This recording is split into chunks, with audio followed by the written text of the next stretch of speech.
Hi, welcome to Eczema Phoenix. My name is Terry Albata, and today is a totally random life update.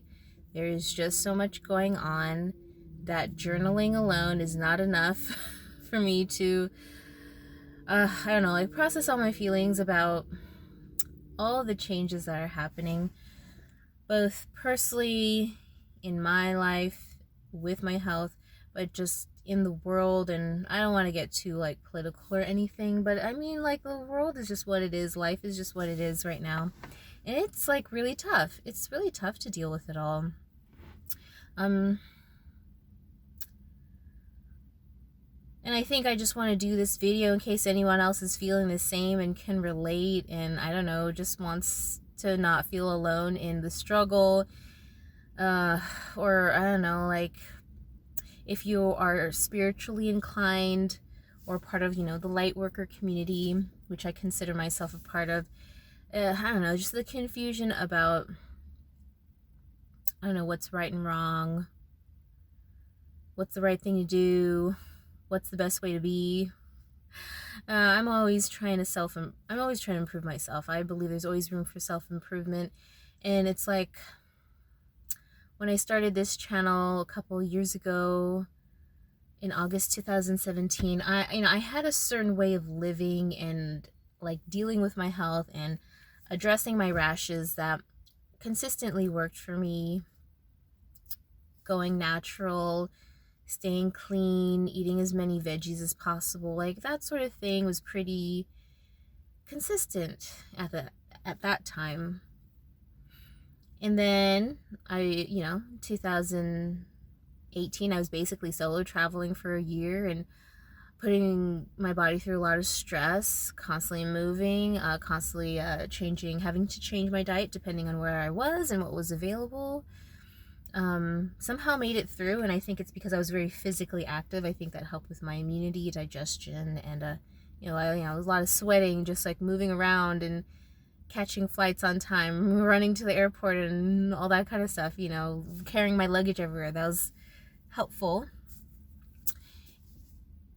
And I think that's why I was able to sort of have so many treats and get away with some of the things I did, some of the things that I ate when I was overseas in New Zealand. And then I had the spider bite December 2018, which forced me back home last year. And then I had to eat meat again, because I was vegan. I was vegan from summer of 2017 through 2018. Occasionally I did have some things with dairy, just because some places were not vegan friendly, but they, yeah, that's what that was. Sorry, a lot of things I'm processing, a lot of thoughts that want to come out at the same time. Yeah, so I was vegan from summer of 2017 to the winter of 2018. Got the spider bite. It weakened my immunity and my digestion. I was not able to digest beans and legumes and nuts anymore. They would make me flare up like crazy. If you ever watched the movie Hitch, I was like Will Smith after eating seafood, bulging eyes, swollen, painful, hot, itchy. It was gross. It was a gross situation, and it was consistent. So then I had to eat animal meat again to get protein, because without the nuts and beans and legumes, that really took out a lot of that source, and I could feel the depletion. I could feel the deficiency. Just my rashes would flare up more things, more food that I know I'm not allergic to when I'm healthy or when my digestion is good, was making me flare up. So that was a bad sign. And when I ate the animal meat, it really helped. So then it was January 2019 through October 2019 last year. I was eating meat and fish and shrimp, and I was going to Moon Star buffets. I was getting by. I flared up from time to time, but it was a manageable situation. It wasn't to the point where I felt like I had to totally avoid those types of foods. And then went to Italy in August. I hate to, I'm sorry if I'm being repetitive. If any of you have followed me for a while, this is probably repetitive, me just like going over the past few years and my diet changes. But for new people, I just want them to know where I'm coming from and what I've been dealing with, and it's leading up to my points for this video. Anyway, yeah, so yeah, 2000 October, yeah, so sorry, August 2019, week of Italy, total indulgence, ate all the bad foods, flaring, sugar, dairy, lots of carbs, hot pasta, coffee, breads, things like that. Really made me flare up. Seafood. And so by the time I hit October, I just had a reality check. I'm like, something's got to give. I need help. I'm not able to manage this myself anymore. So saw a Chinese doctor, told me to go vegan, went vegan from October to, I think, May of this year. So yeah, so from October to from 2000, what is happening to me? October 2019 to, yeah, May of this year, May 2020, I was vegan until I realized that I couldn't be anymore, until I realized I was developing the same deficiencies and feeling depleted, like energy was off, sleep was very off. It was hard to sleep. I had anxiety no matter what. I was like doing so much research, like, oh, how do I deal with anxiety and improve my sleep and get more energy and feel strong again and all this stuff, which I later realized was just like a deficiency of nutrients. Because when quarantine hit in March, my Chinese doctor closed shop, stopped giving me the ability to get the herbs and the herbal facial creams that she was giving me that were helping me at the time. And at that time, when I had her herbs and I was going vegan and following her protocol, it was working for me. It's just I would indulge, or I would go out, eat out, or, and then I'd have to start all over again. I would just have to keep taking the herbs and all that stuff.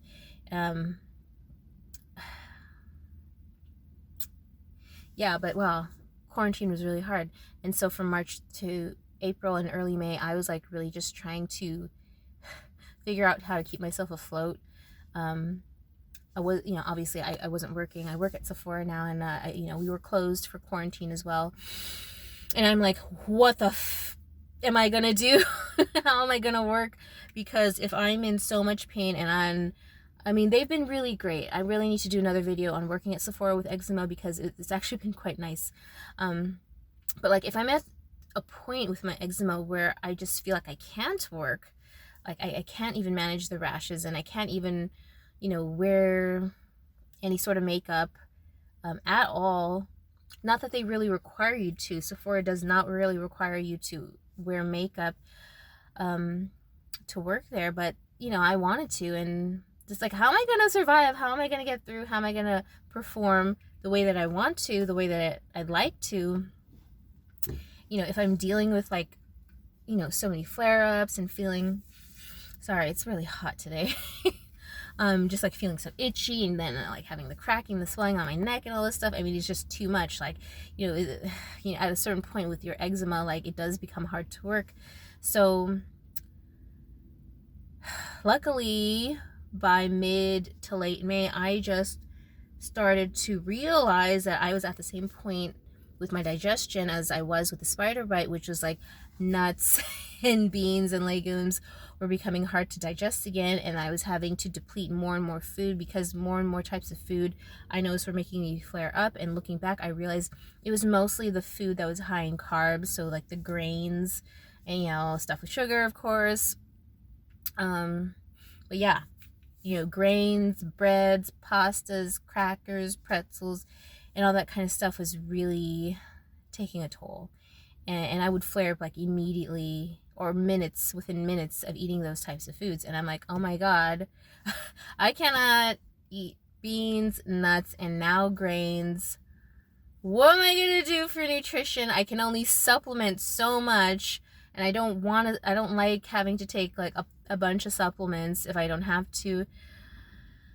it's just like, what real food can I have? And I'm like, I think I need to eat meat again, but I'm scared and I don't want to flare up because it's inflammatory and, all this stuff that I had learned from being vegan and all that.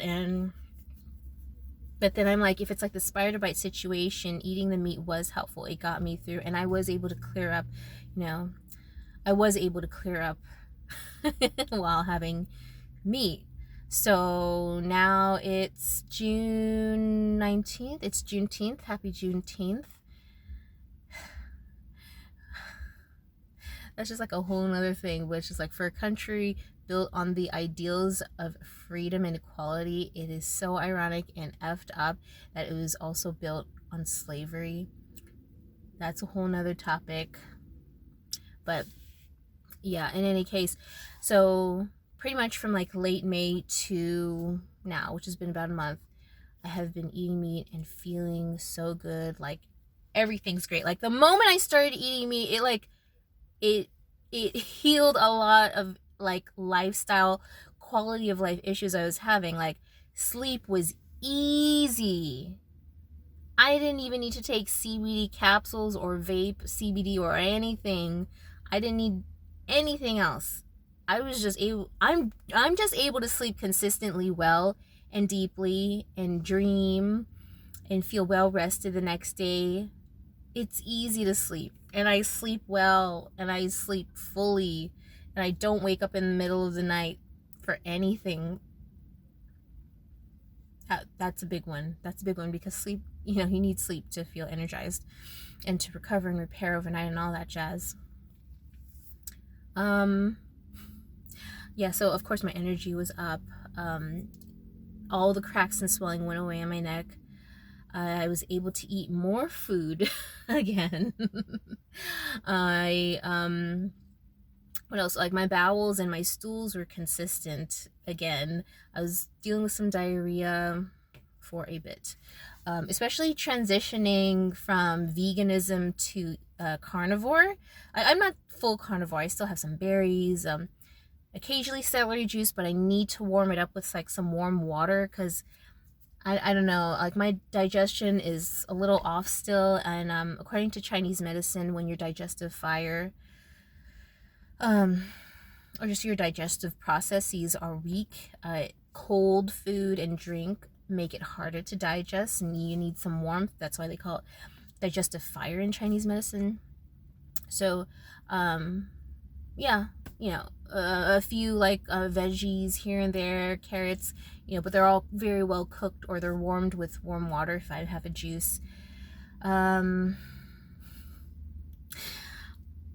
to be TMI, but I mean, this is just a real part of human experience, and I'm just gonna say that towards the end of my veganism diet this year, I have to say, because of all the pain I was going through and all the depletion and the lack of nutrients from all the allergic reactions I was having for whatever reason, my libido was like way off, and I was thinking, oh, it's because I'm tired. Like, I just don't really have any interest sexually. I don't even want to fantasize. I don't even want to masturbate. I'm so sorry if this is TMI for people, but it is real, and I'm a real human being, and this is just part of real life. Let's just not get too nasty here. But that was really off, and I'm like, oh, I'm like in my mid-30s, maybe I'm just like losing it. And after I started eating meat again, I got it back. That is very consistent as well now. And I just feel more energized now. And I'm not going to tell everyone to eat meat if they don't want to eat meat. I'm not going to tell everyone to be vegan if they don't want to be vegan. Through this whole like freaking mind fuck of a health journey for the past like 2 to 3 years, I realized like we just need to integrate.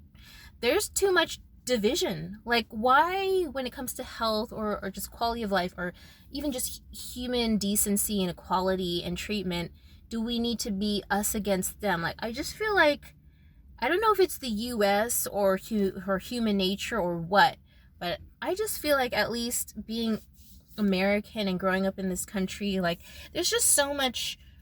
Sorry, I'm getting itchy because I'm sweaty. I am so sweaty right now. It's so hot. Woo. Why do we have to be so extreme? You know, why can't we just integrate? Why can't we live and let live? Why can't we just, I don't know, have a spectrum of living? You know, it's like, why was being biracial ever an issue? Why were biracial people ever bullied? I mean, I never bullied any of them. I didn't see anything wrong with that.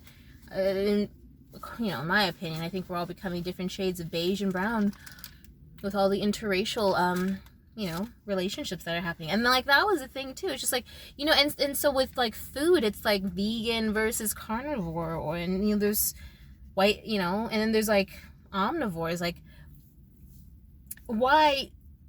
why does it matter so much? Why is there so much stress and pressure to choose one box to fit into and stay there? And it's like, if you change your mind, or if things change for whatever reason, even if like it's like legitimate changes, like it's your health, it has to do with your health, or like you've just evolved, or you've just grown as a person, or you moved, I don't know, and have different access to different food or different communities, or you're exposed to whatever, you know. And this could go into like spiritual and religious beliefs. Like,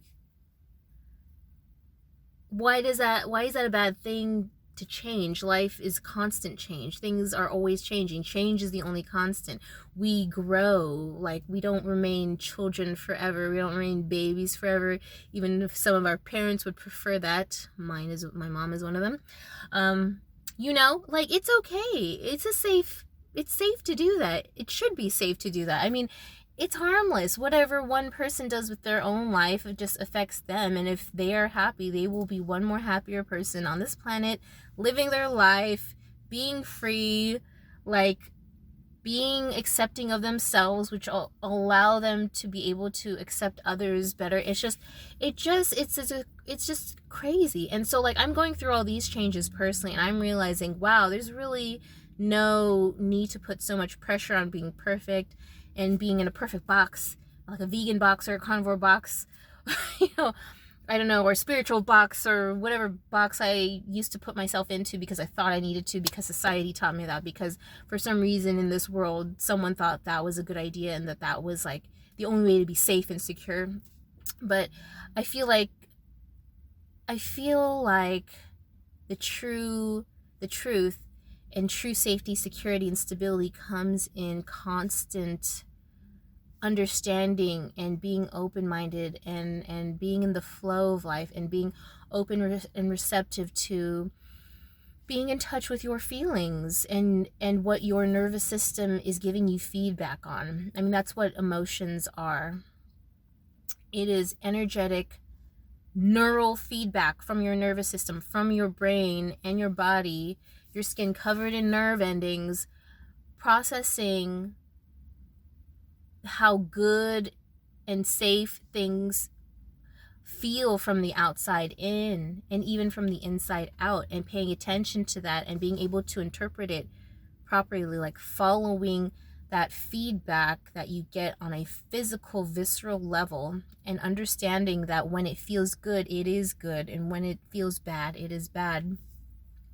And when things feel good and they're in the flow and it's something that's good for you, that you don't have to think too much about it, because it just is what it is. It's a good thing. It's something that's harmless. It's something that does not result in rashes. It's something that does not result in stress, or having to validate it, or rationalize it, or force yourself into it. Like, you do what you feel because you trust yourself and you trust your feelings, and your feelings are from your body that knows what it needs, and it's giving you feedback, it's giving you information constantly, and that doesn't need so much analysis, does it? That doesn't need to be broken down so much. It's just a knowing, it's just a trusting of yourself, and we've been disconnected from that so much.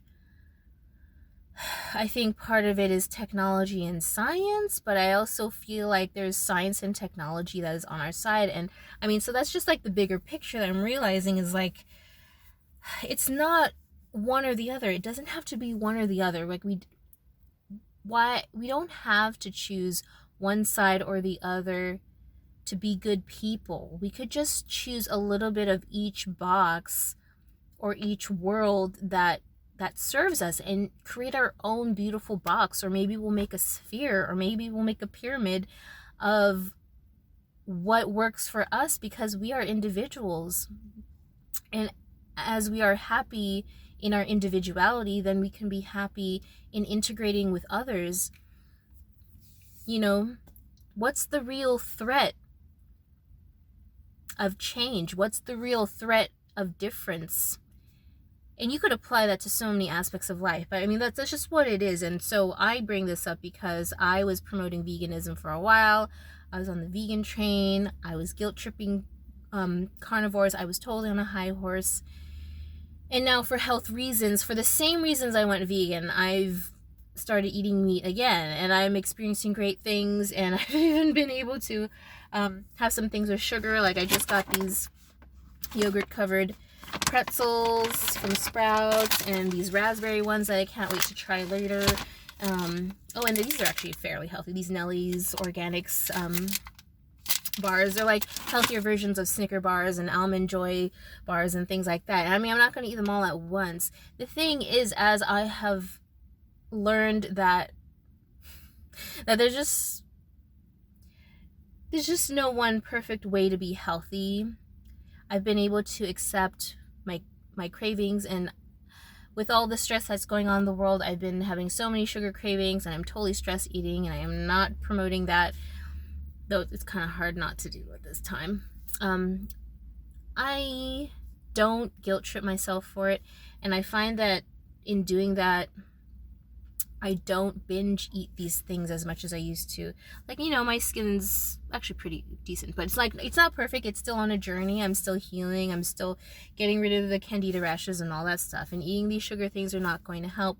But having the anxiety of just not having any of them almost causes more harm than good. And it's about balance, and it's about just trusting your gut and tapering off and trusting your rhythm and doing what you need to do, but like with loving care and some gentleness and compassion. Nobody's perfect, and nobody has to be a good, worthy person of a good life and having a great afterlife or going to heaven or whatever you believe in. So this is a random stream of consciousness. I hope that you found some value in it, and I truly wish you all the best. Stay safe, healthy, and I'll see you in the next video. Bye.